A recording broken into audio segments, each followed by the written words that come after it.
جوہری معاہدہ ہوا ہے، اس کے پورے جنوبی ایشیا میں کیا اثرات مرتب ہوں گے اور پاکستان کا پھر آئندہ کیا لائے عمل ہو سکتا ہے؟ کیا اس پورے خطے میں ایٹمی ہتھیاروں کے حصول کی ایک نئی دوڑ شروع ہو سکتی ہے؟ یہ تھا ہمارے گفتگو موضوع، اور جناب سیف اللہ سید صاحب بات کر رہے تھے وقفے سے جانے سے پہلے۔ اس کے ساتھ ہی اگر چلو ان کی بات مان لیتے ہیں، وہ بالکل درست کہہ رہے ہیں، ہمارے ان کے درمیان کوئی اختلافات نہیں، کوئی تنازعات نہیں ہیں، تو یہ پانی کا مسئلہ کیا ہے؟ اور جو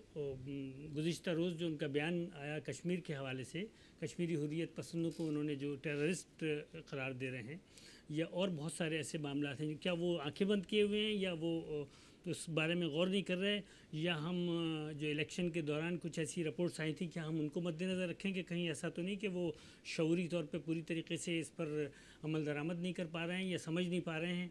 تو کیا سمجھ نہیں پا رہے ہیں کہ ایگزیکٹلی کیا معاملات ہیں پاکستان اور اس کے درمیان میں، تنازعات کیا ہیں اور ان کو کس طریقے سے حل کیا جانا ہے؟ ان کو کیسے معاملات کو اتنی کوششوں کے باوجود رزلٹ کیوں نہیں آتا؟ نہیں تو مطلب یہ کہ پہلی ہندوستان پاکستان کی تاریخ میں پہلی مرتبہ ایک نان وائلنٹ تحریک شروع ہوئی ہے کشمیر میں، اس کو بھی آپ ٹیررسٹ کہہ رہے ہیں، تو پھر دنیا تو اس کا مطلب ساری ٹیررسٹ ہے، سوائے ہندوستان کے باقی سارے ملک ٹیررسٹ ہیں، سارے مسلمان ٹیررسٹ ہیں۔ کے حوالے سے اس کے بوسنیا، یہ اپنے افغانستان، وہ تو آلریڈی کہہ ہی رہے ہیں آپ، اور کیا کہتے ہیں کشمیر ہو گیا، جتنے بھی آپ دیکھیں تو اس کا مطلب ہے کہ وہ ساری کوششیں وہ سب ٹیررسٹ تھے، اور یہ لوگ جو بھی کر رہے ہیں وہ ایک حق کی بنیاد کر رہے ہیں، اور یہ بڑے شریف لوگ ہیں۔ چلیں اتنی عجیب ایک لمحے کے لیے میں آپ کا 1 منٹ اور لوں گا کہ آپ یہ دیکھیے کہ دنیا میں سب سے بڑا ملک جو سب سے زیادہ جو کلیم کر رہا ہے دنیا بھر میں ایٹمی پھیلاؤ کو روکنے کے لیے، 1939 میں سیکنڈ ورلڈ وار شروع ہوتی ہے اینڈ 1942 میں ختم ہو جاتی ہے،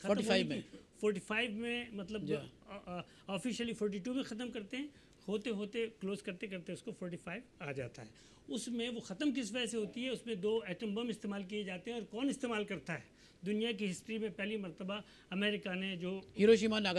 ناگاساکی جس کی سنیے جناب، میں یہ کہہ رہا تھا مجید عزیز صاحب کہ قائد اعظم رحمۃ اللہ نے جب پاکستان بن گیا تو انہوں نے ہندوستان کے ہائی کمشنر کو ایک انٹرویو دیا، اس وقت دارالحکومت کراچی میں تھا،